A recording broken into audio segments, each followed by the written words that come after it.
മന്ത്രി സജി ചെറിയാന്റെ വിദേശ പരാമർശം, അതിന് പിന്നാലെ തിരുത്ത്. അതിനിടയിൽ ഇപ്പോൾ യൂത്ത് കോൺഗ്രസിന്റെ വലിയ പ്രതിഷേധം മന്ത്രി സജി ചെറിയാന്റെ ചെങ്ങന്നൂരിലെ ഓഫീസിലേക്ക് ഉണ്ടാവുകയാണ്. അവിടെ നിന്നുള്ള തത്സമയ ദൃശ്യങ്ങളിലേക്ക്.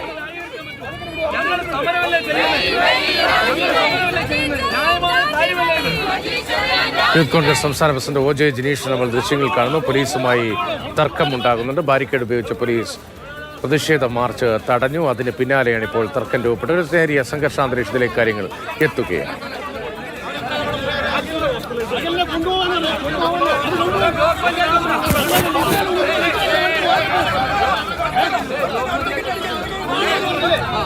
CK അഭിലാൽ ചെയ്യുന്നുണ്ട്. അഭിലാൽ, സംഘർഷ സാഹചര്യത്തിലേക്ക് നീങ്ങുന്നുണ്ടോ?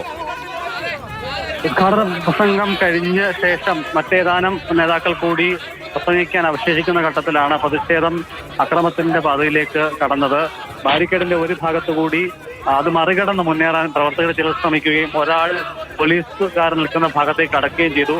പോലീസിന്റെ വലയം ഭേദിച്ച് മുന്നോട്ട് നീങ്ങാനുള്ള ഈ പ്രവർത്തകന്റെ നീക്കത്തെ പോലീസുകാർ തടഞ്ഞത് പോലീസുമായിട്ടുള്ള ഉന്തും തെള്ളലും കലാശിക്കുകയായിരുന്നു. പ്രവർത്തകന്റെ അദ്ദേഹം ധരിച്ചിരുന്ന വസ്ത്രങ്ങൾ കീറുകയും അതോടൊപ്പം തന്നെ മുന്നോട്ട് പോകാൻ ഉള്ള അദ്ദേഹത്തിന്റെ ശ്രമം പോലീസുകാരുടെ തല്ല് വാങ്ങിക്കുന്ന തരത്തിലേക്ക് കാര്യങ്ങളെ എത്തിക്കുകയും ചെയ്തു. ഇതോടുകൂടി തൊട്ടടുത്ത വീടിന്റെ പരിസരത്ത് നിന്ന പ്രവർത്തകർ ചിലർ ആ വീടിന്റെ പരിസരത്ത് കൂട്ടിയിട്ടിരുന്ന മെറ്റലുകൾ 3 തവണ വാരി പോലീസിന് നേരെ എറിയുന്ന സ്ഥിതിയുണ്ടായി. പക്ഷെ ആർക്കും കാര്യമായ പരിക്കില്ല. എന്നാൽ ചെറിയ രീതിയിൽ ശരീരത്ത് മെറ്റലുകൾ കൊണ്ട് ചെറിയ തോതിലുള്ള പോറലുകൾ പലർക്കും ഏറ്റിട്ടുമുണ്ട്. മാധ്യമപ്രവർത്തകരിൽ ഒരാളുടെ ശരീരത്തിൽ നിന്നും ചോര പിടിയുകയും ചെയ്തു.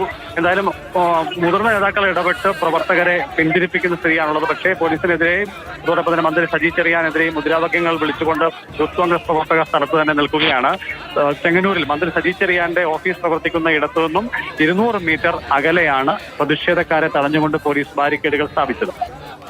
അവിടെ നിന്നുള്ള ദൃശ്യങ്ങളാണ്, വിവരങ്ങളാണ് CK അഭിലാൽ നൽകുന്നത്.